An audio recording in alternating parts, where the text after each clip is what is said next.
Hello everybody and welcome back to Red Eagle Politics. Make sure to like this video down below and subscribe to the channel if you are new. So Pennsylvania, trouble in Pennsylvania for Republicans. The Trump-endorsed candidate Sean Parnell, who was supposed to be a rising star in the Republican Party, he underwent a couple of scandals with his divorce. His wife said that he beat her, even though he denied the allegations. And now he has lost custody of his children and has decided that he is going to drop out, citing the fact that his loyalty and allegiance are to his children and he's going to fight to get them back. So I do wish him luck. I really don't know what went down here, but it is likely that these could be false allegations because things like this typically happen during divorces, but he's stepping aside from the race to focus on his personal life, and I wish him well. However, it is going to make things difficult for Republicans in Pennsylvania, not to win the seat. I think they're going to win the seat either way.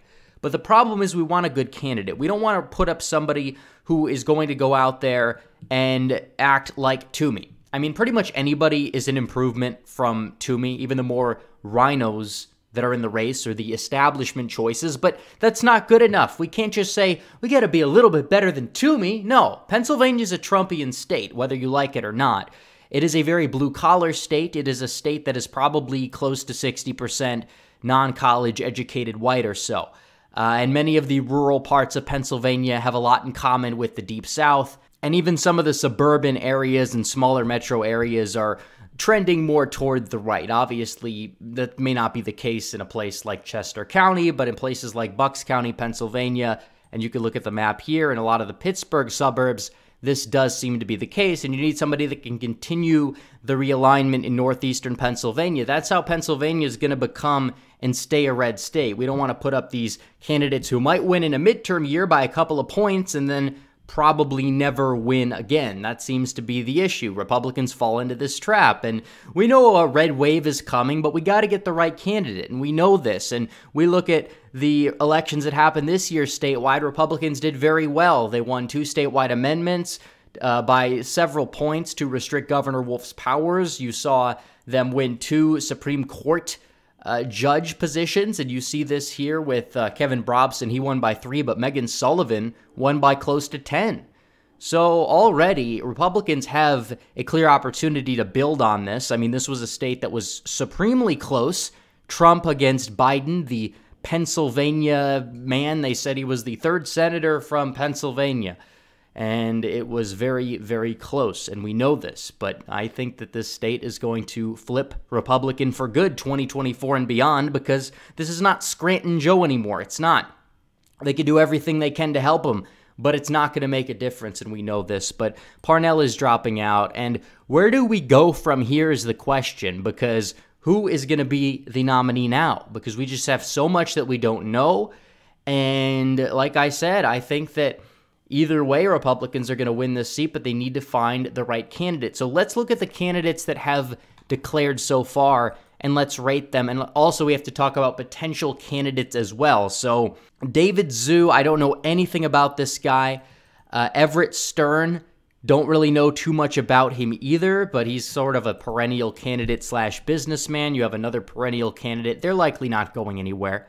You have Jeff Bartos, who I think is better than somebody like Costello, but I don't think he's ideal.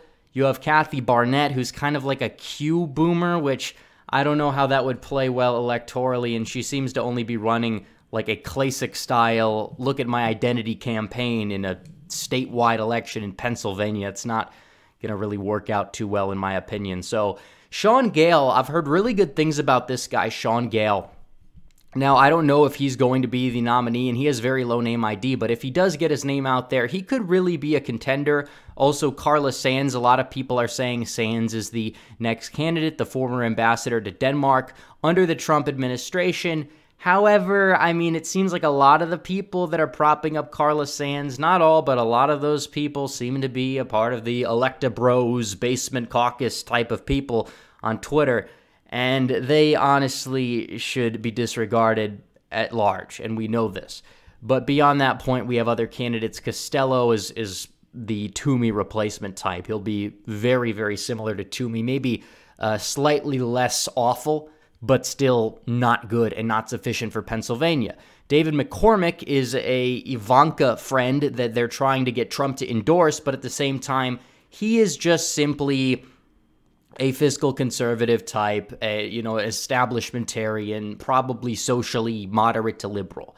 And that's a really bad fit for Pennsylvania, for one. And for two, it's just awful, and he's not going to stand up for these people. He's not going to fight for them. And then there's all these other candidates. I don't know if any of these people are going to run. I'd love to see Scott Perry run. Scott Perry is not listed at all, and he probably didn't run knowing Parnell would. Scott Perry is probably the most based America First congressman in the state of Pennsylvania, and if we can get him to run, that would be very, very good news. So he is my endorsement so far, but I don't know if he'll run. If not, it seems like Gale might be the guy, or, it depends. If he can get his name recognition up, he can win the primary, but we'll have to see. Because Trump, now the endorsement's wide open, so we'll have to see what happens because Parnell's campaign is suspended. So looking down this list, we have one wild card that I did not yet mention. Mehmet Oz, Dr. Oz, from the state of Pennsylvania, the celebrity TV doctor. Could he be running for Senate? Many people say yes. And I don't really know how I feel about this. There was this article here, Dr. Oz. By the way, very interesting. I'd be open to supporting Dr. Oz if he actually had a based campaign. I mean, he is an outsider. He is an interesting guy. I mean, even though I'm Armenian and he's Turkish, if he had the best platform, I would support him. But the problem is it doesn't really seem like he does. I mean, you look at this race and you talk about the fact that Dr. Oz has been quoted in the past saying that he's more of a Teddy Roosevelt moderate Republican, but that was 2007. I mean, Trump was a Democrat back in 2007. A lot has changed since then. Dr. Oz basically supported Trump in the, I believe, the 2016 primaries. So it's interesting to see. I am really undecided on this. It really depends on the campaign that he does decide to run. But from what I understand, he's kind of in bed with big science in a way when it comes to the virus. Given the fact he did support the lockdowns at one point, but this was early on. A lot of people supported the lockdowns early on. So there's just so much we don't know about Dr. Oz. I'm not going to throw my support behind this guy when we literally know nothing about where he stands politically as of now. But still, if he comes out with a solid platform and a campaign and he can bring the star power and Scott Perry doesn't run, I don't know, maybe he will be the guy. We could see Senator Oz, I don't know.